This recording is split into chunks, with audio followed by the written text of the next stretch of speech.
జై స్వరాజ్య టీవీకి స్వాగతం. ఈరోజు మనతో పాటు ఉన్నారు గంగాధరరావు గారు. రాజకీయంగా సమాజానికి సేవ చేయాలంటే పదవులతో పని లేదు, సాధారణ కార్యకర్తగా ఉండి కూడా సమాజ హితం కోసం పనిచేయొచ్చని నిరూపిస్తున్నారు. మరోపక్క విద్యార్థులకు ఐఐటిలో శిక్షణనిస్తూ వారి ఉజ్వల భవితకు నాంది పలుకుతూ ఉన్నారు. వారు ఇప్పుడు మనతో ఉన్నారు, వారితో మాట్లాడదాం, అన్ని విషయాలు తెలుసుకుందాం. నమస్తే సార్. నమస్కారం అండి. ఎలా ఉన్నారు సార్? ఫైన్ అండి, బాగుంది. ఒక పక్క మీరు విద్యార్థులకు పాఠాలు చెప్తూ ఉంటారు, మరోపక్క రాజకీయంగా కూడా ఎటువంటి పదవులు ఆశించకుండా సాధారణ కార్యకర్తగా ఉంటూ రాజేంద్ర నగర్ నియోజకవర్గానికి సంబంధించి పెద్ద ఎత్తున సేవా కార్యక్రమాల్లో పార్టిసిపేట్ అవుతూ ఉంటారు. ఎట్లా చూడవచ్చు సార్ ఈ రెండింటికి సంబంధించి? యాక్చువల్గా ఏంటంటే అండి, ఇప్పుడు my qualification is MSc organic chemistry. నేను ఫ్రమ్ ఉస్మానియా యూనివర్సిటీ. అప్పటి నుంచే I was into coaching. IIT coaching ఇస్తుండేవాడిని పిల్లలకి. Okay, good. అండ్ మెనీ చాలా మంది పిల్లలకి ఐఐటి కోచింగ్ ఇవ్వడం జరిగింది. దాని తర్వాత out of my passion again I had to enter in to this politics and all that. I'm very happy. అంటే దాంట్లో కానివ్వండి, దీంట్లో కానివ్వండి, ఉన్నంత వరకు కష్టం చేసుకుంటూ బాగా చేసుకుంటూ we are doing good and we are very happy. ఎట్లా ఉంది సార్ రెండిటికి? ఇప్పుడు మీరు విద్యార్థులకు చెప్పే పాఠాలు, ఇక్కడ ఉన్నటువంటి రాజకీయాలు, దానికి దీనికి there is totally 100% that and this totally different. అది వేరే ఫీల్డ్, ఇది వేరే field. This is my passion and I'm trying to do service and to the society. ప్యాషన్గా రాజకీయాల్లోకి వచ్చినారు మీరు. రాజకీయాల్లో వచ్చినందుకు న్యాయం చేస్తున్నారా మరి? 100%. అంటే ఐఎమ్ సాటిస్ఫైడ్ అండి. నేను సాటిస్ఫాక్షన్తో ఉన్నాను. ఐ డోంట్ నో వాట్, అంటే నేను ఎలా చేస్తున్నాను, ఏం చేస్తున్నాను బయట వరకు అనేది I don't know, but I'm happy with what I'm doing. అంటే నేను సాటిస్ఫాక్షన్తో పని చేయడం జరుగుతుంది, ముందుకెళ్ళడం జరుగుతుంది. చాలా పనులు చేస్తూ వెళ్తున్నాము. విల్ బి డెఫినెట్లీ ఒకరోజు మంచిగా గుర్తింపు వచ్చే విధంగా కూడా చేసుకుంటూ వెళ్తాం. రాజేంద్ర నగర్ నియోజకవర్గంలో ప్రకాష్ గౌడ్ గారు ఎమ్మెల్యేగా ఉన్నారు. వారికి ప్రధాన అనుచరులలో ఒకరిగా మీరు ముందుకు వెళ్తూ ఉన్నారు. ఎట్లా ఉంది సార్ రాజేంద్ర నగర్ పరిస్థితి? ఎట్లా ఉంది? ప్రకాష్ గౌడ్ గారు తెలుగుదేశం పార్టీ నుంచి బీఆర్ఎస్ నుంచి కాంగ్రెస్లోకి రావడం జరిగింది. మొత్తం ఆ టీం అంతా ప్రకాష్ గారి వెంటనే ఉన్నారా? మీరెప్పుడు జాయిన్ అయినారు? ప్రకాష్ గారి అండర్లోనే వారు జాయిన్ అయ్యారు. సార్ గారు టీడీపీ నుంచి ఉన్నప్పటి నుంచి అప్పటి నుంచి కూడా మేము ఇక్కడ వాళ్ళని ఫాలో కావడం జరుగుతుంది. గత లాస్ట్ ఎలక్షన్స్ లో, అంతకుముందు కానివ్వండి, మొన్న కానీ జరిగిన ఎలక్షన్స్ లో కూడా వాళ్ళకి మేము సపోర్ట్గా ఉంటూ తిరుగుతూ చేయడం జరిగింది. వారు ఏంటంటే ఇదేం రాజేంద్ర నగర్ నియోజకవర్గం ఏంటంటే అండి, one of the top most assembly constituency in entire Telangana. మీరు సాఫ్ట్వేర్ ఫీల్డ్ తీసుకోనివ్వండి, ఏరియా తీసుకోనండి, హైటెక్ సిటీ తీసుకోండి, ఈ ఏరియా అంతా మన శంషాబాద్ తీసుకోనండి, ఇండస్ట్రియల్ ఏరియా వస్తుంది, సాఫ్ట్వేర్ పార్క్ ఏరియా వస్తుంది. సో హైలీ డెవలప్ ఇన్ఫ్రాస్ట్రక్చర్ ఉన్న ఏరియా ఇది రాజేంద్ర నగర్ నియోజకవర్గం. దానికి సంబంధించి ఎమ్మెల్యే ప్రకాష్ గౌడ్ గారి ఆయన కృషితోని, ఈ ఏరియా ఆయన ఉన్న ఇన్వాల్వ్మెంట్తోనే, ఆయన పని వల్ల ఈ ఏరియా బ్రహ్మాండంగా అభివృద్ధి చెందడం జరిగింది. అందువల్ల అతను ఎక్కడ ఉన్నాడు, ఏమున్నాడు సంబంధం లేకుండా ఎప్పుడైనా అతను ఎక్కడెక్కడ ఉన్నాడో అతను వెంటాల మేము వెళ్ళడానికి అందరం రెడీగా ఉన్నాము. ఆల్మోస్ట్ ప్రతి ఒక్కరు కూడా ఆయన వెనక రావడం జరిగింది, పార్టీకి సంబంధం లేకుండా. ఎందుకంటే ఆయన సమాజానికి కానివ్వండి, రాజేంద్ర నగర్ నియోజకవర్గం చేస్తున్నది ఏంటంటే ఆ లెవెల్లో ఉంది కాబట్టి ప్రతి ఒక్కరు కూడా సంబంధం లేకుండా ఆయన వెనకాల వెళ్ళడం జరుగుతుంది. అంటే ప్రజలు యాక్సెప్ట్ చేస్తున్నారు. ఎందుకు చేస్తున్నారంటే ఆయన పార్టీలకు అతీతంగా అతను ముందు నిలబడి కార్యక్రమాలు చేస్తూ, ఎన్నో పనులు చేస్తూ, ఎన్నో ప్రారంభోత్సవాలు చేస్తూ, వాటిని కంప్లీట్ చేసే వరకు వాటి వెంబడి ఉండి అన్ని ప్రాజెక్టులను కంప్లీట్ చేస్తూ వస్తున్నాడు. కాబట్టి దానివల్ల ప్రజలు యాక్సెప్ట్ చేస్తూ, అతని వెనకాల ఉన్న కార్యకర్తలు కూడా యాక్సెప్ట్ చేస్తూ 100% ఆయన వెనకాల నడవడం జరుగుతుంది. ఇప్పుడు మీరు ఉండేది మణికొండ మున్సిపాలిటీ. మణికొండ మున్సిపాలిటీకి సంబంధించి ఎటువంటి సమస్యలు గుర్తించినారు? ప్రకాష్ గౌడ్ గారి ఆధ్వర్యంలో ఆ సమస్యల పరిష్కారం కోసం ఎట్లా ముందుకు పోతుంది? మణికొండ యాక్చువల్గా ఏంటంటే it's a very prime area sir. అంటే ఇట్స్ ఇన్ సెంట్రిక్ లొకేషన్. ఎట్లా ఉంది అంటే ఆల్మోస్ట్ మీకు అటు వెళ్తే మాదాపూర్ కానివ్వండి, లేదంటే హైటెక్ సిటీ కానివ్వండి, ఫైనాన్షియల్ డిస్ట్రిక్ట్ కానివ్వండి, ఈ చుట్టుపక్కల మొత్తం హైలీ డెవలప్డ్ ఏరియాస్లో మణికొండ ఉండడం జరిగింది. ఈ మణికొండ అనేది ఇక్కడ ఉన్న ఊరి పెద్దలు కానివ్వండి, ఉన్న లీడర్స్ కానివ్వండి, ఎవరైతే ఉన్నారో దీన్ని ఈ స్టేజ్కి తీసుకురావడానికి వాళ్ళు చాలా కష్టం చేశారు. ఎగ్జాంపుల్ ఒకటి చెప్తాను మీకు. If you go to ZPHS Manikonda, అందులో అప్రాక్సిమేట్గా అరౌండ్ 3000 స్టూడెంట్స్ ఉన్నారు. They are getting 10/10 out of, అంటే 10/10 వస్తుంది 10th లో పాస్ అవుట్. అంటే ఇక్కడ ఉన్న పొటెన్షియల్ ఎంత ఉందంటే, వీళ్ళ కష్టం ఎంత ఉందంటే, దే స్ట్రగుల్. వాళ్ళు పార్టీలకు అతీతంగా డిఫరెంట్ మీరు ఇక్కడ చూస్తే ఇది ఒక స్పెసిఫిక్ పాయింట్ ఏంటంటే, పార్టీలకు అతీతంగా అందరు కలిసి పనిచేస్తారు. ఇక్కడ మంచి కార్యక్రమం ఉంది, మంచి పని ఉంది అంటే పార్టీలకు సంబంధం లేకుండా అన్ని పార్టీ వాళ్ళు పెద్దలు ముందట నిలబడి ఆ మంచి పని చేస్తూ ముందుకు వెళ్తారు. అటువంటి పరిస్థితుల్లో ఏమవుతుందంటే కాంప్లికేషన్స్, ఆబ్లిగేషన్స్, పార్టీల పరంగా ఇబ్బందులు ఉండవు కాబట్టి ఓకే 100% రాజకీయంగా కానీ అభివృద్ధి పరంగా కానీ ముందుకెళ్తుంది. సమిష్టిగా ముందుకెళ్తే today if you see in the entire world Manikonda name is renowned. Yes why the reason is there are important factors. దీని లొకేషన్ అనుకోండి, ఉన్న అభివృద్ధి అనుకోండి, ఇక్కడ ఉన్న లీడర్లు అనుకోండి, పార్టీలకు అతీతంగా అందరూ కలిసి పనిచేయడం అనుకోండి, వాళ్ళ గొప్పతనం ఇది. దానివల్ల ఇది చాలా ముందుకెళ్ళడం జరుగుతుంది. చాలా ఊహించని విధంగా డెవలప్. అటువంటి వ్యక్తులతో నేను అసోసియేట్ అయ్యి పనిచేస్తూ వాళ్ళతో పాటు వెనకాల తిరుగుతూ వాళ్ళతో సహకరిస్తూ వాళ్ళ వెనకాల ఉండి పనిచేయడం అనేది ఐఎమ్ ఫీలింగ్. మణికొండ ప్రాంతానికి సంబంధించి ఆర్కే గారు ఉన్నారు, వారు చెప్తూ ఉండే నాతోటి ఒక ఇంటర్వ్యూలో, మణికొండ అనేది ఊరికి చివర ఎక్కడో ఉంటుండే, మేము ఎన్టీఆర్ ముఖ్యమంత్రిగా ఉన్నప్పుడు హ్యాబిట్స్కి వెళ్ళాలంటే ఓ లారీ కట్టుకొని ఆయన దగ్గరికి వెళ్ళిన, ఒక ఊరు నుంచి వెళ్ళినట్టుగా అంత వెనుకబడిన ప్రాంతము. ఈ రోజు చూస్తే దానికి 100 రెట్లు అధికంగా డెవలప్ అయింది. ఒక డ్రాస్టిక్ చేంజ్ కదా సార్. ఒక ఎడ్ల బండి కట్టుకొని మేదీపట్నం టూలీ చౌకి పోయే పరిస్థితి నుంచి, సైకిల్ మీద పోయే పరిస్థితి నుంచి, 2 వీలర్ నుంచి పోయే పరిస్థితి, బస్సులు కూడా రాని ప్రాంతం ఇది. ఈ ప్రాంతం యొక్క పవరో, ఇక్కడ ఉన్న గొప్ప మనుషుల యొక్క పవరో తెలియదు. కానీ ఇప్పుడు ఎంటైర్ గ్రేటర్ హైదరాబాద్లో మణికొండ అంటే టాప్ ప్లేస్లో ఉంటుంది. దానికి కారణం ఏంటంటే దాని సెంట్రిక్ పొజిషన్ కావచ్చు, హైటెక్ సిటీ దగ్గర ఉన్న కావచ్చు, ఇక్కడ ఉన్న రాజకీయాలకు అతీతంగా పనిచేస్తున్న నాయకులు కావచ్చు, బ్రహ్మాండమైన అభివృద్ధి చేస్తున్నారు. అసలు మణికొండ మున్సిపాలిటీలో మీరు ఎక్కడ చూసినా రోడ్లు కానివ్వండి, వాటర్ ఫెసిలిటీ కానివ్వండి, మీకు చెట్లు కానివ్వండి, ఎంత బాగా ఉంటుందంటే మీ మున్సిపల్ వర్క్స్ కూడా ఎంత బాగా చేస్తారంటే లీడర్లు అందరూ. ఎక్కడి నుంచి వాటర్ ఒకప్పుడు వాటర్ ప్రాబ్లం బాగా ఉంటుండే మనకోండి, ఈరోజు అది కూడా లేదు. ఎలక్ట్రిక్ మీకు కరెంటు తీసుకోనివ్వండి, రోడ్లు తీసుకోనివ్వండి, వాటర్ ఫెసిలిటీ తీసుకోండి, చెట్లు కానివ్వండి, బ్రహ్మాండమైన అభివృద్ధి చేయడం జరిగింది. అసలు you don't imagine, even 80,000 plus voters are here. Different states నుంచి వచ్చి బతుకుతున్నారు ఇక్కడ మణికొండలో. ఎన్నో రాష్ట్రాల నుంచి బతుకు తెరువు కోసం వెతుకుంటూ ఇక్కడ ఉన్న రియల్ ఎస్టేట్ అభివృద్ధి చెందడం వల్ల ఇక్కడ పనిచేస్తూ బ్రహ్మాండంగా బతుకుతున్నారు. డిస్టర్బెన్స్ లేదు, ఇల్లీగల్ యాక్టివిటీస్ ఉండయి, కేసెస్ ఉండయి, పోలీస్ ఆర్ వెరీ హ్యాపీ. అంత బ్రహ్మాండమైన ప్రాంతం అండి ఇది. ఎస్, మీరు ఇప్పుడు రియల్ ఎస్టేట్ అనే పదం కూడా వాడినారు. హైడ్రా విషయం ఒకసారి తీసుకుందాం. హైడ్రా వల్ల రియల్ ఎస్టేట్ పడిపోయింది అన్నటువంటి కామెంట్స్ మీద మణికొండ అంటే కొద్దిగా ఎఫెక్ట్ అయితే ఉందండి. మణికొండ లాంటి ప్రాంతంలో ఆ ఎఫెక్ట్ లేదు. ఎందుకంటే ఇక్కడ ఏంటంటే మొత్తము almost people from all over the state, all over India from different states come here. కొంతవరకు ఎఫెక్ట్ ఉంది. ఆ ఎఫెక్ట్ యాక్చువల్లీ దాని పర్పస్ వేరే ఉండే, పీపుల్ రిసీవ్ చేసుకున్న పర్పస్ వేరే విధంగా ఉంది. యాక్చువల్లీ ఏంటంటే దాని పర్పస్ ఏంటంటే that was a good purpose. The cause was good, the plan was very good. It went in another way because of the people agitation or other political people agitation. Maybe something happened. I am not the right person to decide about that thing. But what I feel is the purpose of that, the concept was very good, the idea was very good, but it went in some other wrong way. And little effect is 100% there. Purpose కావచ్చు, దాని ఉద్దేశం కావచ్చు, మంచిదే. భవిష్యత్ తరాలకు ఇబ్బందులు లేకుండా నీటి అవసరాలు తీర్చేందుకు హైడ్రా అనేది రావడం జరిగింది. అయితే దానివల్ల ప్లస్లు మైనస్లు ఉన్నట్టుగానే అదేవిధంగా మనము మూసీ పరివాహక ప్రాంతం, మూసీ డెవలప్మెంట్ గురించి, మూసీ పరివాహక ప్రాంతం ఏమైనా ఉందా మీ మణికొండ రాజేంద్ర నగర్లో? రాజేంద్ర నగర్లో మూసీ నది చాలా వరకు ప్రవహిస్తుంది కదా అండి. మీకు మొత్తం చూస్తున్నా, మొత్తం హైదరాబాద్లో ఉన్న ఏరియాలో రాజేంద్ర నగర్లో చాలా వరకు వెళ్తుంది.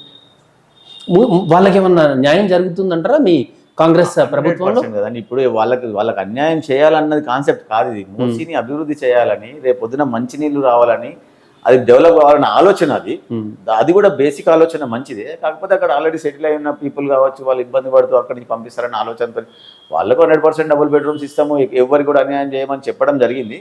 సరే, that is also different concept where people like me cannot decide. But ఏంటంటే ఆ ఆలోచన కానీ, ఆ థాట్ కానీ it's a wonderful thought. Musi నదిని బ్రహ్మాండమైన ప్రక్షాళన చేసి దాంట్లో మంచినీరు చూడడం అనేది ఒకసారి ఇమాజిన్ చేసి చూడండి. ఆలోచన ఎంత బాగుంది. మేబీ పీపుల్ దాని పక్కన నివసిస్తున్న వాళ్ళకి ఇబ్బంది అవుతుంది, వాళ్ళని తీసుకెళ్లి వేరే దగ్గర ఇల్లు కూడా ఇస్తామని ముఖ్యమంత్రి గారు చెప్పడం జరిగింది. అది ఎంతవరకు వెళ్తుందో తెలియదు, కానీ 100% దాని పక్కన కన్స్ట్రక్షన్స్ అనేది ఫర్దర్ మాత్రం చేయకుండా ఆపడం అనేది దాన్ని మేము ఆనందిస్తున్నాం, హర్షిస్తున్నాం అండి. ఎస్, మూసీకి సంబంధించి కావచ్చు, హైడ్రాకి సంబంధించి కావచ్చు, ప్రజల లోపల కొంత వ్యతిరేకత వచ్చినమాట అయితే వాస్తవం. అవునండి. ఇప్పుడు రేషన్ షాపులలో సన్నబియ్యం ఏదైతే ప్రభుత్వం ఇస్తా ఉందో దానివల్ల ప్రజల లోపల చాలా ఒక్కసారిగా చూడండి, ఇప్పుడు మంచి దాని మీద మీరు రేషన్ షాప్కి వెళ్తే దొడ్డు బియ్యం తీసుకోవడానికి బియ్యం వచ్చిన రోజు ఎంత పెద్ద లైన్ ఉంటుందో మీరు ఐడియా ఉంటుంది, చూసి ఉంటారు కదా. ఈ రోజు అటువంటి వ్యక్తులు ఆ బియ్యం తినుకుంటూ బతికిన వాళ్ళకి సన్న బియ్యము ఇవ్వడం అనేది అందరికీ కాకపోవచ్చు, కొంత పర్సెంటేజ్ ఆఫ్ ద పీపుల్కు దే ఫీల్ వెరీ హ్యాపీ. ఈ లక్షల టన్నుల సన్న బియ్యం ఇస్తున్నప్పుడు మనం 1 ఏప్రిల్కి స్టార్ట్ చేసినప్పుడు నేను రేషన్ షాప్ నేను కూడా వెళ్ళాను. వెళ్తే ఏంటంటే అక్కడ ఒక 100 మందికి పైన లైన్లో ఉన్నారు. అంటే వాళ్ళ లోపల ఆనందం, హర్షం కూడా ఒకసారి ఊహించండి. అంటే very poor people who cannot effort to buy ఆ రైస్ కొనలేని వాళ్ళు ఉంటారు కదా, వాళ్ళకు ఒక్కసారి సన్న బియ్యం ఇస్తున్నామన్న ఆలోచన, ఆనందం వేస్తుంది వాళ్ళకు. మేము రెగ్యులర్గా ఇంకా సన్న బియ్యం తింటాము అన్న ఆలోచన వాళ్ళకి వేస్తుంది. It's a good idea by the government. అది కూడా పేదలకు మంచి ఆలోచనే. వాళ్ళు కూడా చాలా సంతోషంగా ఉన్నారు. అప్పుడు 20-30 మంది నిల్చున్నారంటే ఇప్పుడు 100 మంది లైన్లో నిల్చునే పరిస్థితి. నో స్టాక్ బోర్డ్స్ కూడా కనిపిస్తా ఉన్నాయి. 3 రోజుల్లోనే స్టాక్ వచ్చిన 3 రోజులు అని చెప్పి అంటా ఉన్నారు. అయిపోతుంది. ఎందుకంటే అప్పుడు 10-15 మంది వచ్చి లైన్లో ఉండి తీసుకొని 100% ఆఫ్ ద పీపుల్ తీసుకునే వాళ్ళు కాదు. ఇప్పుడు 100% ఆఫ్ ద పీపుల్ వచ్చి తీసుకుంటున్నారు. ఎందుకంటే సన్న బియ్యం ఇవ్వడం అనేది మనకు we may not feel about that, but అది ఆ పేద ఎవరైతే వాళ్ళు ఉంటారో ఆ దొడ్డు బియ్యం తినేవాళ్ళు, వాళ్ళకి తెలుస్తుంది దాని విలువ. కాబట్టి పెద్ద పెద్ద లైన్లు, క్యూలు ఉంటున్నాయి. అవి స్టాక్ అయిపోతుంది, నో స్టాక్ బోర్డులు పెడుతున్నారు. It's a good step by the government. Yes, BJP అంటుంది దాదాపు 6 కిలోలు ఇచ్చేటువంటి సన్న బియ్యంలో 5 కిలోలు మేమే ఇస్తున్నామని చెప్పి కేంద్ర ప్రభుత్వం. ఇప్పుడు ఎన్ని కేంద్ర ప్రభుత్వమైనా రాష్ట్ర ప్రభుత్వమైనా ఎక్కడి నుంచి రావాల్సిన ఫండ్ అక్కడి నుంచి వస్తుంది. It's all designed. వాళ్ళు ఇస్తున్నామని చెప్పడం, వీళ్ళు ఇస్తున్నామని చెప్పడం అవసరమే లేదు. ఎందుకంటే అక్కడి నుంచి ఎంత పర్సెంటేజ్ మనకు రావాలి, మన దగ్గర నుంచి ఎంత పర్సెంటేజ్ ఉండాలి, ఇట్స్ ఆల్ డిజైన్. మీరు జిఎస్టీ దగ్గర నుంచి మొదలు పెడితే వాళ్ళు ఇచ్చేది మనం ఇచ్చేది ఏముండదు. ఇప్పుడు ప్రతి దగ్గర ట్యాక్సేషన్ కానివ్వండి, everything it's all design programme. అక్కడి నుంచి ఎంత పర్సెంటేజ్ రావాలంటుంది, ఇక్కడ ఎంత ఉండాలని ఉంటుంది. అందుకని ఇప్పుడు కేంద్ర ప్రభుత్వం ఇస్తుందా, రాష్ట్ర ప్రభుత్వం ఇస్తుందా అన్న topic we don't go in to politics. అది పేదవారికి 6 కిలోలు జెన్యున్గా వస్తుంది సన్న బియ్యం అన్న కాన్సెప్ట్ ఈజ్ గుడ్. ఇప్పుడు మేము ఇస్తున్నామని చెప్పుకోవడం, వాళ్ళు ఇస్తున్నామని చెప్పుకోవడం అనేది maybe that is all politics. But నేను అనేది ఏంటంటే it is end of the day it is reaching the people. It's a good thing. అవసరార్థులకు ఎవరికైతే నీడ్ ఉందో వాళ్ళకి అందుతుంది, అదే కావాలి. ఆబ్వియస్లీ ఇవ్వాలండి. ఇప్పుడు సెంట్రల్ గవర్నమెంట్ ఇస్తున్నామంటే వాళ్ళు ఇవ్వాల్సిందే. సెంట్రల్ గవర్నమెంట్ మన దగ్గర నుంచి వెళ్తున్న ఫండ్ ఎంత, మన దగ్గర నుంచి వెళ్తున్న ట్యాక్సేషన్ ఎంత, మన దగ్గర నుంచి వెళ్తున్న అమౌంట్ ఎంత, ఇది కూడా calculate. It's not like that. ఇప్పుడు వాళ్ళు అక్కడ వేరే ప్రభుత్వం ఉన్న ఇవ్వాల్సిందే, బీజేపీ ఉన్న ఇవ్వాల్సిందే, ఎవరున్నా ఇవ్వాల్సిందే. కానీ ఆలోచన ఉంది చూడండి, సన్న బియ్యం పేదలకు ఇద్దామన్న ఆలోచన కూడా గొప్పది కదా. ఎస్, గొప్ప ఆలోచన. మంత్రివర్గ విస్తరణకు సంబంధించి మీ దగ్గర ఏమైనా సమాచారం ఉందా? అంత డెప్త్గా I can not speak. Okay, no problem. Okay, Rajendra Nagar నియోజకవర్గంలో మేజర్ సమస్యలు ఏమైనా మీరు గుర్తించినరా? ప్రకాష్ గౌడ్ గారు అధికార పార్టీలో వెళ్ళిన తర్వాత రాజేంద్ర నగర్ నియోజకవర్గంలో మేజర్గా ఎటువంటి సమస్యలు ఉండే, ప్రకాష్ గౌడ్ గారు కాంగ్రెస్ పార్టీలో చేరిన తర్వాత ఆ సమస్యలకు పరిష్కారం ఏమైనా లభించిందా? 100% అండి. ఇప్పుడు యాక్చువల్గా ఏంటంటే రాజేంద్ర నగర్లో first major problem water issue అండి. డ్రింకింగ్ వాటర్ ప్రాబ్లం ఒకటి, దాని తర్వాత సివరేజ్ వాటర్ ఒకటి. These were 2 major issues which were solved by Prakash Goud గారు. అసలు డ్రింకింగ్ వాటర్ ప్రాబ్లం ఆయన మాట్లాడుతున్న మాటల్లో ఒకసారి స్పీచ్లో చెప్తే నేను విన్నాను. బిందెలు పట్టుకొని గంటలు గంటలు నిలిచిన స్టేజ్ నుంచి ఇంట్లోకి నల్లా నీళ్ళు, మంచినీళ్ళు వస్తే సరిపోగా వాటిని ఎక్కువ వేరే విధానికి వాడుకునే పరిస్థితికి మనం వచ్చినాం ఇవాళ. దాని వెనకాల ప్రకాష్ గౌడ్ గారి కృషి చాలా ఉందండి. డ్రింకింగ్ వాటర్ ఫెసిలిటీ 100% సాల్వ్ చేయడం జరిగింది. మీరు ఈరోజు బిందెలు పట్టుకొని ఫ్యామిలీ కానీ లేడీస్ కానీ మంచినీటి కోసం రాజేంద్ర నగర్ నియోజకవర్గంలో నిలబడడం ఎక్కడ కూడా చూడరు. అది 100% సాల్వ్ చేయడం జరిగింది. దాంతోపాటు మంచినీటి సమస్య సాల్వ్ చేయడంలో, ఇప్పుడు రిజర్వాయర్లు కట్టడంలో, అవి వేయడంలో, డ్రింకింగ్ వాటర్ ఫెసిలిటీ కల్పించడంలో, ఈ నల్లాల కనెక్షన్లు ఇప్పివ్వడంలో, వాటర్ స్టోరేజ్ ట్యాంక్స్ కట్టడంలో, ఇవన్నీ ఇట్లా సక్సెస్ఫుల్ అయిన పీపుల్ ఆర్ హ్యాపీ. మీ బేసిక్ నీడ్స్ అండి. వాటర్ కానీ these are all basic needs. అవన్నీ సాల్వ్ అభివృద్ధి అనేది చాలా చాలా ఎంత జరిగిందో బేసిక్ నీడ్స్ సాల్వ్ చేయకుండా అభివృద్ధి అని అననే అన్న మనం. వాళ్ళ మీరు ఇన్ఫ్రాస్ట్రక్చరు, ఇంత పెద్ద ఇన్ఫ్రాస్ట్రక్చరు, ఇంత పెద్ద రోడ్లు, ఇంత లైటింగ్, ఇంత సాఫ్ట్వేర్ కంపెనీలు, ఇండస్ట్రియల్ పార్క్లు ఇవన్నీ వస్తున్నాయి అన్న మాట్లాడుకున్నప్పుడు ఈ బేసిక్ నీడ్స్ ఏవైతే ఉంటే అవి కంప్లీట్ అయినాక నెక్స్ట్ స్టేజ్ వెళ్ళగలుగుతాం మనం. They were all finished by him. అవన్నీ ఆ స్టేజ్ ఎప్పుడు దాటారు, బ్రహ్మాండమైన వర్క్ చేసినారు. ఇలా మంచినీటి సమస్యను సాల్వ్ చేయడంలో ప్రకాష్ గౌడ్ గారు చాలా కష్టపడి ఆయన గవర్నమెంట్తో మాట్లాడి ఇక్కడ మొత్తం రాజేంద్ర నగర్ మండలంలో మంచినీటి సమస్య లేకుండా చేయడం జరిగింది. సరే, హెచ్సియు హైదరాబాద్ సెంట్రల్ యూనివర్సిటీ విషయానికి వస్తే ఆ విషయం మీద మీరు ఎట్లా స్పందిస్తారు?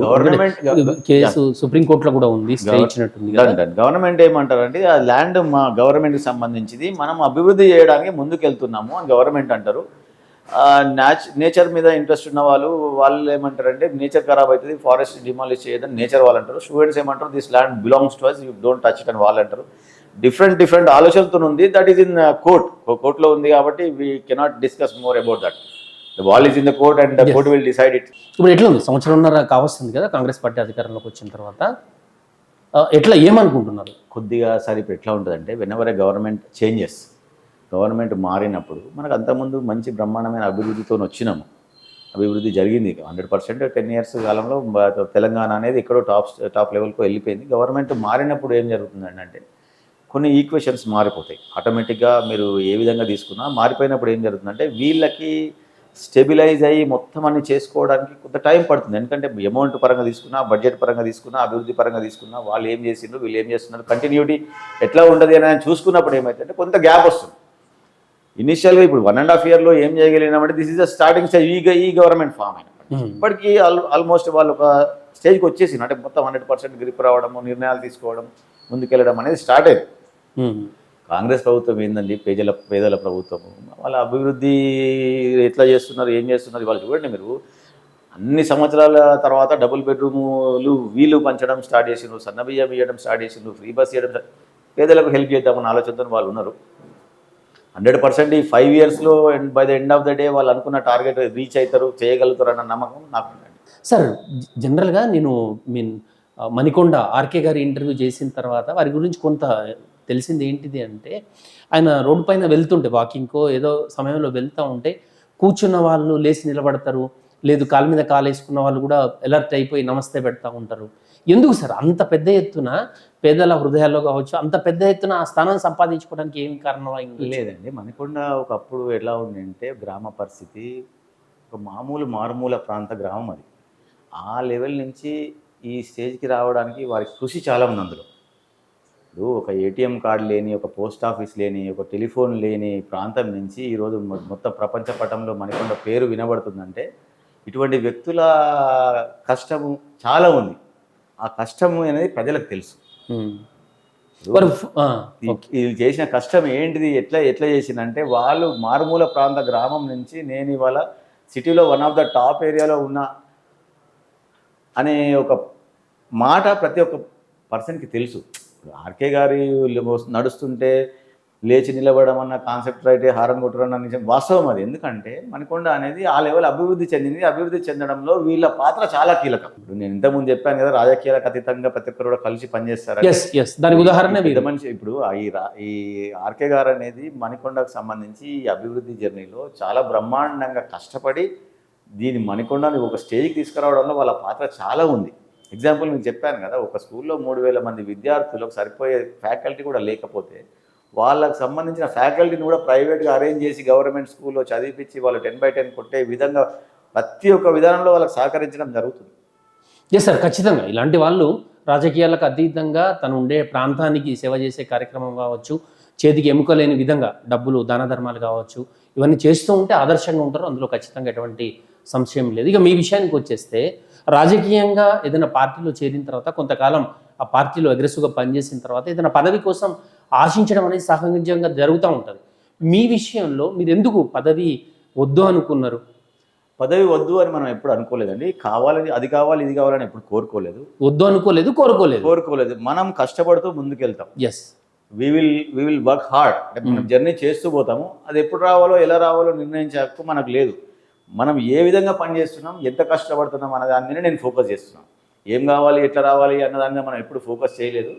ఓన్లీ వర్క్ చేయడము, హార్డ్ వర్క్ చేయడము, ముందుకెళ్ళడం అనేది మాత్రమే నా పాత్ర. అంతవరకే నేను ఆలోచించుకున్నాను. ఎస్, పిల్లలకు పాఠాలు చెప్పే మీరు రాజకీయాల్లోకి రావాలని ఎందుకు అనుకున్నారు?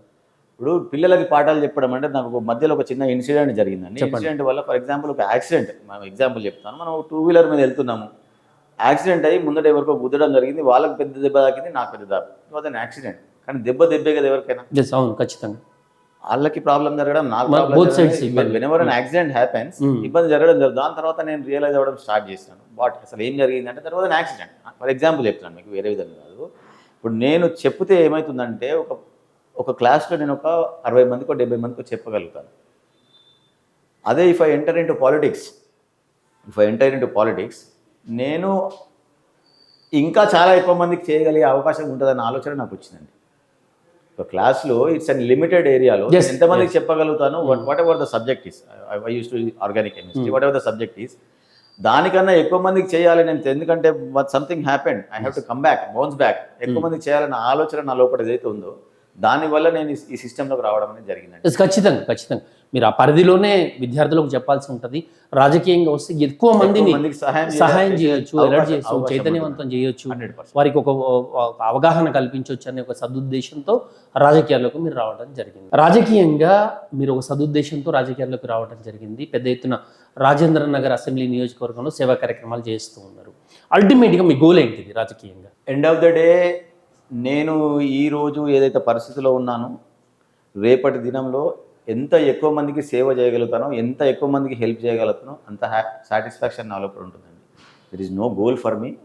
I do not keep any target. అంటే ఈ ఐఐటి చదువుకున్న పిల్లలు ర్యాంకులు టార్గెట్ పెట్టుకో, అట్లా టార్గెట్ ఏం పెట్టుకోలేదు. చేసుకుంటూ వెళ్ళడమే, ప్రజలకు సేవ చేసుకుంటూ, పబ్లిక్కి సేవ చేసుకుంటూ ముందరకు వెళ్ళడమే నా మార్గంగా పెట్టుకున్నాను. అది ఎక్కడి వరకు తీసుకెళ్తుందో తెలియదు, ఎంతవరకు చేయగలుగుతాం అనేది వీ కెనాట్ డిసైడ్. అది మన పరిధిలో ఎంతవరకు ఉంటే అంతవరకు చేయగలుగుతామండి సేవ అనేది. ఇప్పుడు మనకు అవకాశాలు కూడా రావాలి, భగవంతుని బ్లెస్సింగ్స్ కూడా ఉండాలి. దాంతోపాటు మనకు మంచిగా చేసే ఆలోచన కూడా మంచి మనసుతో మంచి ప్రేమగా పబ్లిక్కి హెల్ప్ చేసే ఆలోచన ఉండాలి. అవన్నీ మార్గాలు నేను ఎంచుకున్నాను, చేస్తున్నాను.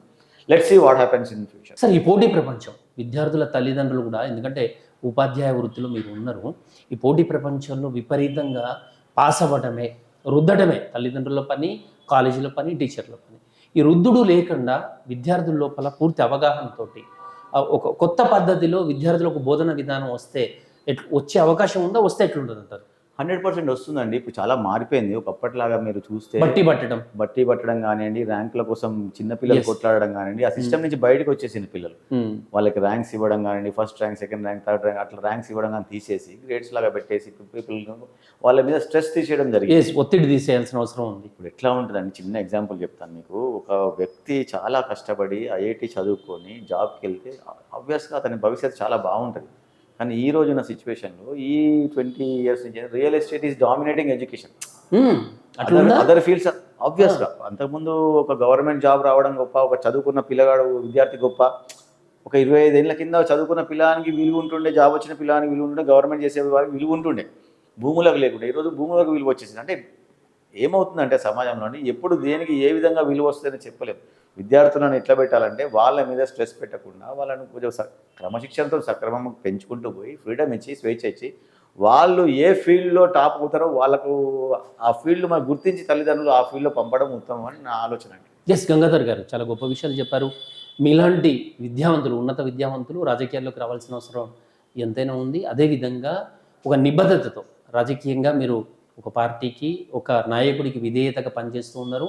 ఆ నాయకుడు కావచ్చు, మీరు పనిచేసిన పార్టీ కావచ్చు, మీ శ్రమను, మీ సేవా కార్యక్రమాలను గుర్తించి రాబోయే రోజుల్లో మీకు మంచి ఉన్నత స్థాయిని కల్పించాలని చెప్పి మేము కోరుకుంటున్నాం. Thank you so much. Thank you అండి. Thank you. ఇది ఇవాల్టి చర్చ. మరో గెస్ట్తో మళ్ళీ కలుద్దాం. చూస్తూనే ఉండండి. జై స్వరాజ్య.